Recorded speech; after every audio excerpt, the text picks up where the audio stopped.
Atharva bro சொல்லி ஆகணும். அவருக்கு ஞாபகம்னு தெரில. பெரிய பெருமாள் முதல் கதை சொன்ன முதல் ஹீரோ அவர் தான். ஷாக்காக்கா அப்படிதான் இருக்கும்.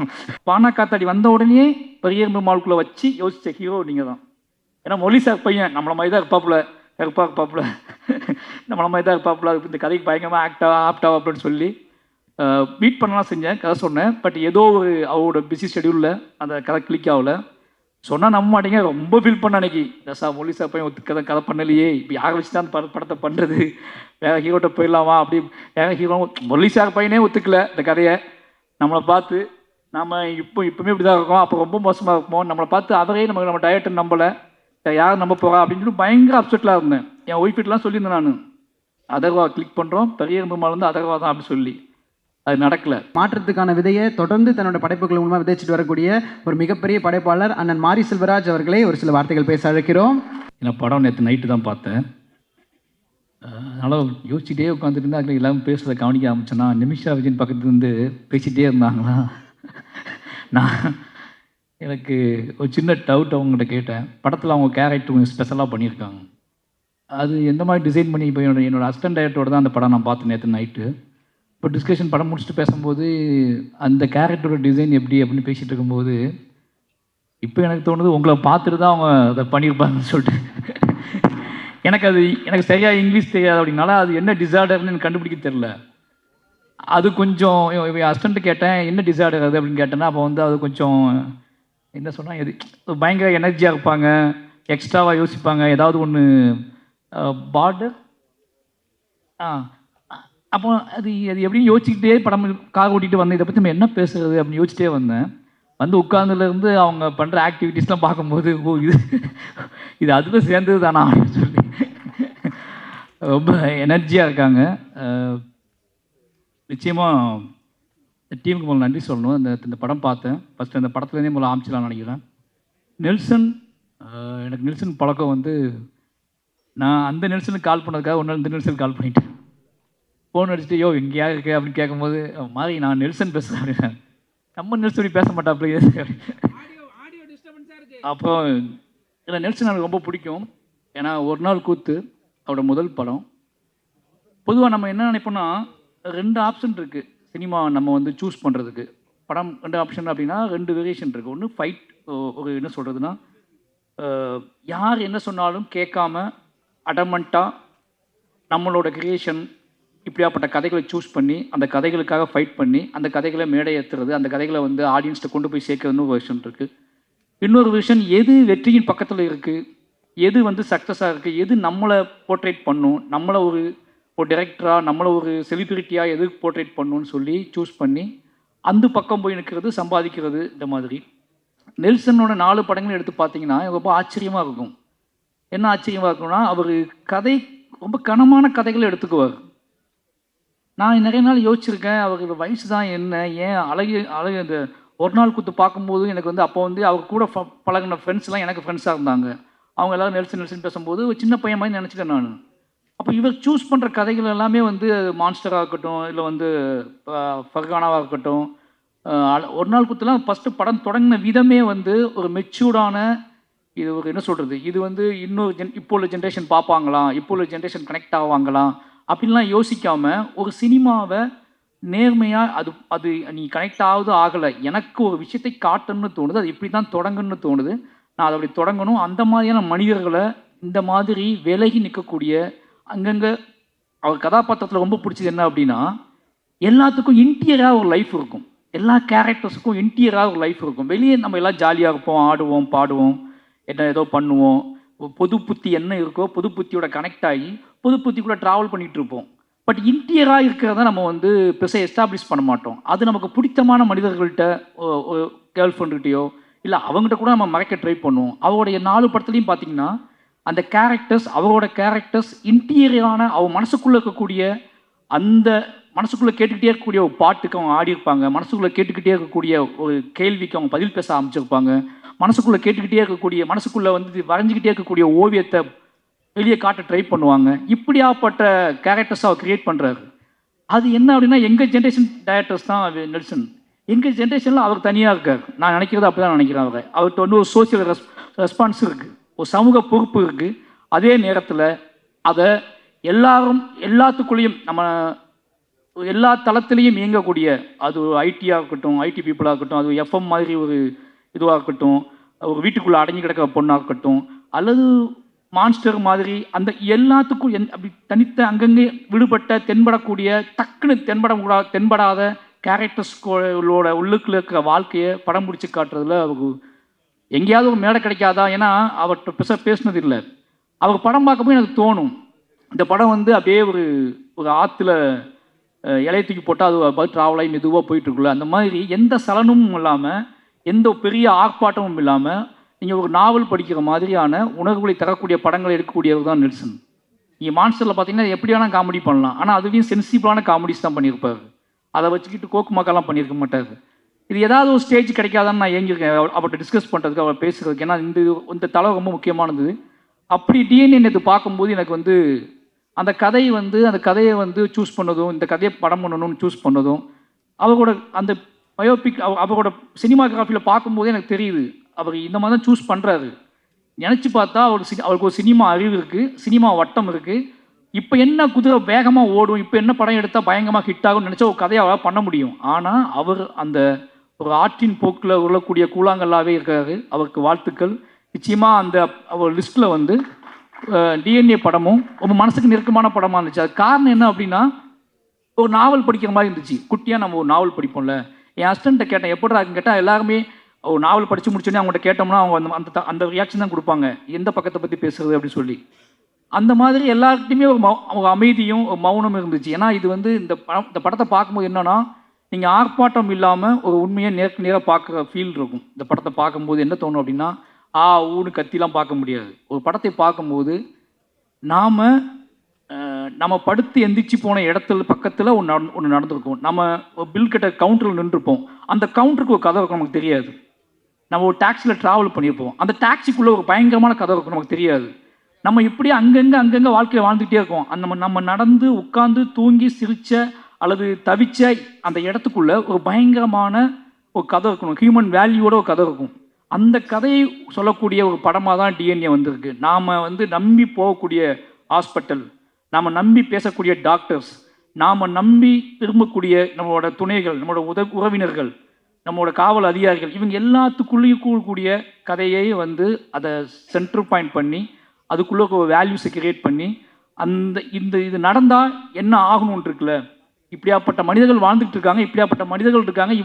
நம்ம எவ்வளோ ஹியூமனுக்கு வேல்யூ கொடுக்குறோமோ அதே மாதிரி ஹியூமன் வேல்யூவே இல்லாத ஹியூமன்ஸ் கிரியேட் பண்ணுறக்கூடிய அந்த நாசக்கார உலகம் இருக்குல்ல, அந்த நாசக்கார உலகத்துக்குள்ளே நம்ம எப்படி நாம் அதை தெரியாமல் அதுக்குள்ளே எப்படி பின்னி பிணைஞ்சு கிடக்கும் அப்படிங்கிற வெளிச்சத்தை வந்து, அப்படிங்கிற ஒரு பயத்தையும் அப்படிங்கிற ஒரு கவனத்தையும் சொல்லக்கூடிய படமாக டிஎன்ஏ வந்திருக்கு. நிச்சயமாக இந்த படம் வந்து அதர்வா ப்ரோ கூட சொல்லி ஆகணும். அவருக்கு ஞாபகம்னு தெரில, பெரிய பெருமாள் கதை சொன்ன முதல் ஹீரோ அவர் தான். ஷாக்காக்கா அப்படிதான் இருக்கும். வந்து பரதேசி பார்த்து முடிச்சுட்டு பெரிய பெருமாள் கதை எழுதி முடித்த உடனே இந்த யார்கிட்ட போகலாம் ஹீரோ அப்படிங்கும்போது, நான் முரளி சாரோட பயங்கரமான ஃபேன். இதேமே பாட்டு பாடி நமக்காக அழுத ஒரு ஜீவன் அப்படின்னு சொல்லி, ஏன்னா ஒன் சைட் லவ் அதிகமாக பண்ண தலைவர், ஓகேங்களா. அது ஒன் சைட் லவ் அப்படிங்கிறது வந்து நம்ம நினைக்கிறோம், ஒன் சைட் லவ்னா சொல்லி அது ஏற்றுக்கொள்ளாத காதல் ஒன் சைட் லவ் கிடையாது. சொல்லவே எனக்கு நீ சொல்லணும் அவசியம் கிடையாது, எனக்கு ஒன்று பிடிக்கும் அப்படின்னு நமக்கு கெத்தை கொடுத்தது முரளி சார் தான். அவர் ஒரு பையன் ஹீரோ ஆகிட்டான்னு சொன்ன உடனே, நான் பானா காத்தாடி வந்த உடனே பெரிய பெருமாளுக்குள்ளே வச்சு யோசித்த ஹீரோ நீங்கள் தான். ஏன்னா முரளி சார் பையன் நம்மளை மாதிரி தான் இருப்பாப்புல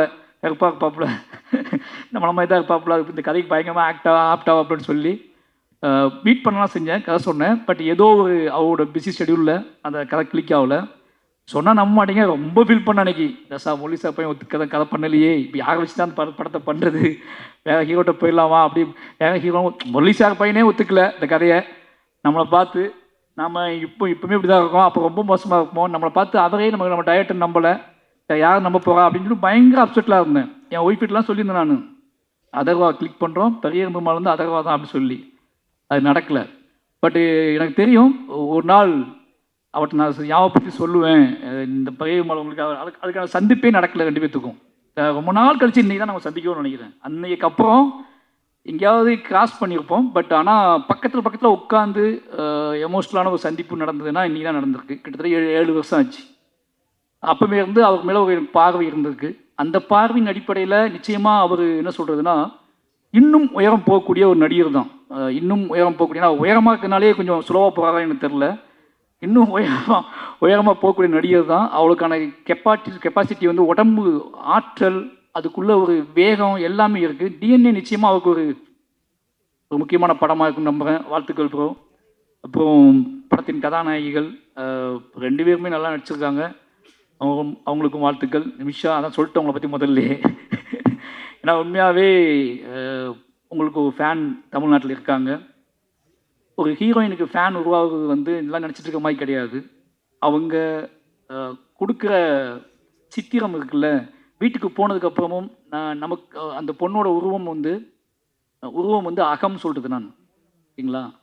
அந்த கண்ணுக்குள்ளே தென்பட்ட ஏதோ ஒரு வெளிச்சமோ நம்ம வீட்டுக்கு போனதுக்கு அப்புறம் கூட நமக்கு தென்பட்டுகிட்டே இருந்துச்சு. நம்ம அந்த ஹீரோயினை தான் மனசுக்குள்ளே நினைக்கிறோம், ஓகேங்களா? அந்த கேரக்டர் தான் நம்ம மனசுக்குள்ளே நினைக்கிறோம். நான் நீங்கள் நம்ப மாட்டீங்க, நானும் இதே என் அசிஸ்டண்ட்டில் சொல்லியிருக்கேன். எந்த மாதிரி பொண்ணு வேணும் அப்படின்னு கேட்கும்போது நிமிஷா இருக்காங்கல்ல அவங்கள மாதிரி. ஆனால் உங்கள்கிட்ட நான் வந்தது இல்லை. ஆனால் நான் என் அசிஸ்டண்ட் அடிக்கடி சொல்கிறது வந்து நிமிஷா இருக்காங்கல்ல அவங்கள மாதிரி ஒரு பொண்ணு தான் பெட்டராக இருக்கும்டா இப்படி சொல்லியிருக்கேன் நான். அப்படி சொல்லக்கூடிய இந்த மனிதர்களோட இயல்பான மனிதர்களுக்குள்ளே டக்குன்னு தென்படக்கூடிய ஒரு உருவமாக நீங்கள் இருக்கீங்க. ரொம்ப தூரத்தில் இல்லை, நீங்கள் எங்களுக்குள்ளே புழங்கிக்கிட்டு இருக்கக்கூடிய முகம், அதுக்கான திறன் எல்லாமே உங்கள்கிட்ட இருக்குது. வாழ்த்துக்கள். நீங்கள் இன்னும் நிறைய படம் பண்ணதுக்கு வாழ்த்துக்கள். அப்புறம் தலைவர் நம்ம அம்பேத்கர் சார், அது வந்து ரொம்ப பெருமையாக இருக்குது. எனக்கு ரொம்ப ஆச்சரியமாக இருக்குது. என்ன சொல்கிறதுனா 10 படம் நேற்று தான் லிஸ்ட்டு சொல்லிட்டு இருந்தார். எனக்கு ஷாக் ஆகிடுச்சு, இவ்வளோ படமா அப்படின்னு சொல்லி. ஏன்னா இப்போ என்னோடய ஒய்ஃப் சொல்லுவாங்க, நீ அரசியல் பேசு, சினிமாவில் பேசு, இது பண்ணு, எழுது தான் ஓகே, பட் ஆனால் அரசியல்வாதி மாதிரி யோசிச்சிடாத அப்படிம்பாங்க. அரசியல்வாதி மாதிரி யோசிச்சு ஏதாவது மேடையில் கைப்பற்றிடாத, மேடையில் பேசிடாத. அந்த அரசியல்வாதி தன்மை வந்துடுச்சு அப்படின்னா உன்னால் சினிமாவுக்குள்ளே கிரியேட்டிவிட்டி நீ இழந்துடுவேன் அப்படின்னு சொல்லிகிட்டே இருப்பாங்க. உனக்குள்ளே இருக்கிற வாழ்க்கை, இந்த வாழ்க்கைக்குள்ள ஒரு அரசியல் இருக்குது. அந்த அரசியல் உன்னோட கலைத்தன்மையை, ஒரு ஆங்காரம் இருக்குது, அந்த ஆங்காரத்துக்குள்ள நீ வேலை செஞ்சுக்கிட்டு இருக்கு. ஆனால் அரசியல்வாதிக்கிட்ட அந்த ஆங்காரம் இருக்குமான்னு தெரியாது. ஏன்னா அது ஒரு மேடை, அது மக்களை, மெயின் ஸ்ட்ரீம் மக்களை நோக்கி கவரக்கூடிய, மெயின் ஸ்ட்ரீம் மக்களை கவரக்கூடிய மட்டும் கிடையாது, மெயின் ஸ்ட்ரீம் மக்களை தனக்கான ஆட்களாகவே மாற்றக்கூடிய அரசியல்வாதி பாயிண்ட் ஆஃப் வியூ. தனக்கான மக்களாக மாற்றக்கூடியது கிடையாது கலை. இந்த மக்களை சமூகத்துக்கான மக்களாக மாற்றக்கூடியது தான் கலை. அப்போ அரசியல்வாதியாக மாறின சினிமா போயிடுங்கும்போது ஒரு அரசியல்வாதியாக வந்து 10 படம் பண்ணியிருக்காரு. இந்த 10 படமும் நல்ல நல்ல படங்கள் பண்ணியிருக்காரு. அவர் சொன்ன லிஸ்ட்டே நான் நேற்று தான் கேட்டேன். எனக்கு கழுவேத்தி முகம் உங்கள் படம்னு தெரியாது. எனக்கு அதுவே ஆச்சரியமாக இருந்துச்சு. அப்போ ஜிப்சி, மணங்குத்தி பிறையெல்லாம் பண்ணியிருக்காரு. மணங்குத்தி பிறை பண்ணியிருக்காரு, ஜிப்சி பண்ணியிருக்காரு, கழுவேத்தி முகன் பண்ணியிருக்காரு, டாடா பண்ணியிருக்காரு. இன்றைக்கி எல்லாருமே நல்ல டைரக்டராக இருக்காங்க. ராஜமுருகனை வந்து ஜிப்சி பண்ணதுக்கப்புறம் அந்த மாதிரி ஒரு கான்செப்டை அவ்வளோ ஆர்டிஸ்டிக்காக எடுத்துருப்பாங்க அந்த படத்தை. அந்த படம் எடுத்துகிட்டு பாருங்க, அந்த படத்தை இன்னும் செலிப்ரேட் பண்ணுறாரு, அந்த படத்தை கொண்டாடுறாரு. அது ஏன் படம்ங்காரு, ஜிப்சி அப்படின்னு ஜிப்சி ப்ரொடியூசர் நான் சொல்கிறாரு. இந்த கெத்துலாம் இருக்குல்ல, இது ரொம்ப நல்ல விஷயம் சினிமாவுக்கு. ஒரு ப்ரொடியூசர் அரசியல் தன்மையோடும் இருந்து சினிமாவையும் புரிஞ்சுக்கிட்டு நம்மகிட்ட பேசும்போது நமக்கே ஆச்சரியமாக இருக்குது. அரசியலை ஒதுக்கிட்டு சினிமா பேசுன்னு சொல்லி பழகுறாங்கல்ல, அது ரொம்ப பயமாக இருக்குது. ஏன்னா அவங்க நல்லாவே தெரியும் சினிமாவில் முடிச்சுக்கப்போ எல்லாம் அரசியல் தான் போகிறாங்க. ஆனால் இப்போ தொடக்கத்தை நம்மகிட்ட என்ன சொல்லுவாங்கன்னா, அரசியல் மட்டும் வேணாம் தலைவா அப்படிவாங்க. பேசும்போது எங்கள் ஆச்சரியமாக இருக்கும். அப்படி பேசின ஆட்கள் எல்லாருமே இன்றைக்கி அரசியல் தான் போகிறாங்க. அப்போ அரசியல் இல்லாமல் எங்கள் வாழ்க்கை இல்லைன்னு நமக்கு நல்லாவே தெரியும். அப்போது இந்த சினிமாக்குள்ளே பேசும்போது மட்டும் கொஞ்சம் அப்படியே கிடனா இருந்து பேசுவாங்க. ஆனால் ஒரு எம்எல்ஏ மக்களோட புழஞ்சிக்கிட்டு இருக்க ஒருத்தர் கிட்டத்தட்ட 10 வருஷம் எம்எல்ஏவான 10 வருஷம் எம்எல்ஏ துணிஞ்சு நம்புறாரு அடுத்துட்டு போய் எம்எல்ஏ தான்னு. அவர் வந்து படங்கள் எடுக்கிறாரு. இப்போ யோசிச்சு பார்க்கும்போது டிஎன்ஏ கதைவை நேற்றே என்கிட்ட சொல்லிட்டாரு, இந்த படம் நல்ல படம் தம்பி அப்படின்னாரு. நீ பார்த்துட்டு சொல்லு தம்பின்னு கூட அவர் சொல்ல என்கிட்ட. நீ பார்த்துட்டு தம்பி கூட சொல்ல, தம்பி நல்ல படம் நீ பார்த்துரு அப்படின்னாரு. அந்த தன் படத்தின் மீது ஒரு ஆங்காரமான நம்பிக்கையும் அதை பார்த்துருஎன்ன அப்படின்னு சொல்கிற இருக்குல்ல, அந்த கெத்து இருக்குல்ல, இந்த ஒன்று எடுத்துருக்கோம் அதை பார்த்துட்டு சொல்லேன் அப்படிலாம் சொல்ல அவர். நான் நல்ல படம் எடுத்திருக்கேன், அந்த படத்துக்கு மட்டும் இல்லை இன்னும் முடிவு பெறாத படத்துக்குலாம் அவர் சொல்கிறார். ஒய்ஃப்னு ஒரு படம் பண்ணியிருக்கேன் தம்பி, செம்ம படம், அவன் எழுதி வச்சுக்கோ, நல்ல பெரிய டைரக்டர் ஆவான்னு சொல்கிறாரு. அப்போ டாடா டைரக்டர் சொல்கிறாரு, அவன் எங்கேயோ போய் மாட்டிக்கிட்டான், நான் தான் டைரக்டர் ஆக்கினேன், அவனை கூப்பிட்டு அடுத்த படம் கொடுக்கணும்னு எடிட் பண்ணணும்னு சொல்லி எல்லாத்தையும் பற்றி பேசிக்கிட்டு ஆளாக இருக்காரு. அப்படியே நம்மளையும் பிடிச்சதாப்புல, நீ எப்போ சொல்லு அப்படிங்காப்புல. நான் சொன்ன பூச்சி உள்ளே வச்சு பூட்டிட்டாங்க, சாவி யார் வச்சுருக்கானே தெரில அப்படின்னு சொல்லிட்டேன். என்னோட சாவியை யார் வச்சுருக்கானே தெரில, உள்ளே வச்சு பூட்டிட்டாங்க, நான் உள்ளே இருந்தே படம் பண்ணிகிட்டு இருக்கேன் அப்படின்னு சொல்லிட்டேன். அதனால் ஒரு இந்த மாதிரி ப்ரொடியூசர்ஸ் கிடைக்கிறது பெரிய விஷயம். சூப்பர்ண்ணே, ரொம்ப நன்றி. ஏன்னா இந்த டீம் பார்த்தீங்கன்னா நம்ம எந்த ஃபங்க்ஷனுக்கு போனாலும் ஏதோ ஃபங்க்ஷனுக்கு போவோம், நம்ம படம் கிடையாது அப்படின்னு போவோம். அந்த ஃபங்க்ஷனுக்கு போய் உட்காந்துக்கப்புறம் தான் தெரியும், உட்காந்துக்கவங்க ஃபுல்லாக நமக்கு ரொம்ப நெருக்கமானவங்களாக இருப்பாங்க. அப்படி இந்த மேடையில் ஃபுல்லாக பாலாசக்திவேலன் இருக்காரு. ஆனால் செம்மையாக நடிச்சிருக்கீங்க. அது என்னமோ தெரில, உங்களை பார்த்துட்டு அந்த எல்லா கேரக்டருமே இப்போ பாலாசக்திவேலனை பார்த்துட்டு சில கேரக்டர்ஸ்லாம் உருவாக்குறாங்க. இந்த தோற்றத்தோட மனிதத்தன்மையோட இந்த ஒரு நேர்மை வேணும் அப்படின்னா அந்த நேர்மைக்கான தோற்றம் என்ன அப்படின்னா, அந்த நேர்மைக்கான தோற்றம் நெளிவு சுழிவோட குலைவாகவே யாரை பார்த்தாலும் உடனே கட்டிப்பிடிக்கிற, உடனே தோல் மேலே கை போடுற ஒரு உருவம் வேணும் அப்படின்னா பாலாசக்திவேலன் கூப்பிடு அப்படிங்கிற இடத்துக்கு வந்துடுச்சு சினிமா. அப்போது சுப்பிரமணிய சிவான்னு எவ்வளோ கோவப்பட்டார் பார்த்தீங்களா, யாராவது மாறினீங்க கொன்றும் அப்படின்னு சொன்னார்ல. அப்படி தான் படத்தில் அவர் தொடங்குற பாயிண்ட்டு, அவர் தொடங்கின புள்ளி, கடைசி போய் படம் முடியும் போது அவர் இருந்த இடம் எல்லாமே மாசாக இருந்துச்சுன்னு வாழ்த்துக்கள். இப்போ சேத்தன் சார், நிறைய பேர், இவங்க எல்லாருமே எனக்கு அப்போட இவர் அதிஷாவை பற்றி சொல்லி ஆகணும். அது ரொம்ப சந்தோஷம் எனக்கு. ஏன்னா ஏன்னா இந்த மாதிரி ரைட்டர்ஸ் வரும்போது என்ன நடக்கும்னா எனக்கு ரொம்ப நம்பிக்கை இருக்குது. நம்ம படத்தை கேள்வி கேட்டு நிறைய படங்களை நிறைய படங்களை நிறைய படங்களை ஒன்று எதிர்பார்ப்பாங்க. அவங்க ரைட்டர்ஸாக மாறும்போது நாம் மற்ற படங்கள்கிட்ட என்ன எதிர்பார்த்தோம், அப்போ நம்ம படங்களுக்குள்ளே என்ன கொடுக்கணும் அப்படிங்கிறத முடிவு பண்ணி வேலை செய்யக்கூடிய எழுத்தாளர்கள் உள்ளே வந்தால் சினிமா நல்லாயிருக்கும். அப்படியே அதிஷா நிறைய படங்களை விமர்சிச்சிருக்காருன்னு நினைக்கிறேன். நிறைய படங்கள் என்ன படம் எடுக்கிறீங்க அப்படிலாம் பேசியிருக்காரு. ஓகேங்களா, நிறைய படங்களை கலாய்ச்சி விட்ருக்காப்புல. இன்றைக்கி அவர் படம் எடுக்க வந்துக்காருன்னா அந்த எல்லாமே மனசுக்குள்ளே ஓடும். ஓகேங்களா, அப்போ எல்லாம் மனசுக்குள்ளே ஓடுங்கும்போது என்ன வேண்டாம், எது இந்த சமூகத்துக்கு அவசியமற்றது, இது சந்தோஷமாக இருக்கலாம், ஜாலியாக இருக்கலாம், ஆடலாம், பாடலாம், கொண்டாடலாம், காதலிக்கலாம், ரொமான்ஸ் பண்ணலாம், எதுவும் பண்ணலாம். ஆனால் எப்படி இதை கொடுத்துடக்கூடாது அப்படிங்கிற தெளிவும் ரைட்டர்ஸ்ட்டு இருக்குன்னு ஆகணும். அவர் எதை நம்ம புஷ் பண்ணி கொடுத்துடக்கூடாது அப்படின்னு சொல்லி அவர் அந்த படத்தில் வேலை பார்த்துருக்காங்க. எனக்கு இப்போ தான் தெரியும். அவர் பார்த்தோன்னே ஆச்சரியமாக இருந்துச்சு. வாழ்த்துக்கள் ப்ரோ, உண்மையாகவே சொல்கிறேன். இங்கே நெக்ஸ்ட் அடுத்த இடத்துக்கு நீங்கள் போகணும். நல்ல இந்த மாதிரி இன்னும் நிறைய பேர் உள்ளே வருவாங்க. ரொம்ப நன்றி, அவருக்கு ரொம்ப நன்றி. அப்புறம் மியூசிக் டைரக்டர் சொல்லி ஆகணும், 5 பேர். ஏன்னா ரொம்ப ஆச்சரியமான விஷயம், நெல்சன் பண்ணக்கூடிய சில ஜிமிக்ஸில் இது ஒரு ஜிமிக்ஸ். அவர் எல்லா படத்துலையும் ஒரு கண்டுபிடிப்பார். அப்படி இந்த படத்தில் 5 மியூசிக் டைரக்டர் கொடுக்குறோம். 5 புது மியூசிக் டைரக்டர் புதுசாக போயிடுவோம் அப்படின்னு சொல்லி அதுக்குள்ளே ஒரு பெரிய வரலாறு இருக்குது. காசும் கம்மியாக இருக்குது, டீமும் ஈஸியாக வேலை வாங்கிடலாம். ஒரு பயங்கரமான பிளான் பண்ணிக்கிறேன். ஒரு மியூசிக் டைரக்டர் வேலை பார்க்குறதே பெரிய விஷயமா இருக்குது. 5 மியூசிக் டைரக்டர் இருக்கும்போது இவர்கிட்ட சொல்லும்போது அவர் அப்பவே கொடுத்துட்டாரு, நீங்கள் கொடுக்காம இருக்கீங்கன்னு சொல்லி எப்படியோ ஒரு வேலை பார்க்க முடியும். அந்த 5 பேர்த்தையும் இன்ட்ரடியூஸ் பண்ணி வச்சுருக்காரு. சூப்பர் ப்ரோ, ரொம்ப நன்றி. ஏன்னா அந்த 5 பேரும் சந்தோஷமாக இருக்காங்க. அந்த 5 பேத்துக்குள்ளே ஒரு கனெக்டிவிட்டி இருக்குது. ஒரு படத்துக்குள்ளே இது நம்ம படம், ஒரு 5 மியூசிக் தியேட்டர் சொன்னால் அந்த படம் எப்படி வச்சுப்பாங்க, இது ஏன் படம், அந்த படம் ஓடணும்னு 5 மியூசிக் தியேட்டர் நினைக்கிறது. ஒரு 5 இல்லை 6 பேர். தலைவர் இருக்காப்புல, ஜிப்பான் அண்ணன் இருக்காப்புல. ஜிப்பான் எனக்கு ரொம்ப பிடிக்கும். அவரோட வாகேஷோடவா மியூசிக் படம் பார்த்துட்டு அந்த மியூசிக் முதல்ல கேட்கும்போது இந்த படம் பார்த்தே அவனை நம்ப வச்சது ஜிப்பான். அவருக்கு ரொம்ப நன்றி சொல்லணும். ஏன்னா அவர் இந்த 5 புது மியூசிக் டைரக்டர் பண்ணியிருக்க இடத்துல அவர் நான் பண்ணி கொடுக்கன்னு பண்ணது சூப்பர், ரொம்ப வாழ்த்துக்கள். அப்புறம் என்னோட லிரிக்கிஸ்ட்டு கார்த்திக் நேத்தா, அவரோட நான் ஒர்க் பண்ணல. ஏன்னா ஒர்க் பண்ண முடியுமான்னு தெரில, தான் நிஜம். எங்கள் ரெண்டுத்துக்கு அவ்வளோ பெரிய வாழ்க்கை இருக்குது. நான் உண்மையாகவே ஒரு கவிஞனோட படம் எடுக்கணும், கவிஞனோட வாழ்க்கை வரலாற்றை நான் எடுக்கணும்னு ஆசைப்பட்டேன்னா நான் கார்த்திக் நேத்தா கதையை நான் எடுப்பேன். ஏன்னா தமிழ் வாழ்வோட கொந்தளிப்பு, ஏமாற்றம், அவமானம், கனவுகள், என்ன சொல்கிறது, ஒரு நிதானமற்ற தன்மை, ஏக்கம், வெறி, எவனுமே இந்த உலகத்தில் எனக்கு வேணாண்டா அப்படின்னு நினச்ச ஒரு வாழ்வு, இன்றைக்கி எல்லாருமே எனக்கு வேணும் அப்படின்னு நினைக்கிற விருப்பம், இது எல்லாமே நிரம்ப பெற்ற ஒரு கவிஞன் கார்த்திக் நேத்தா.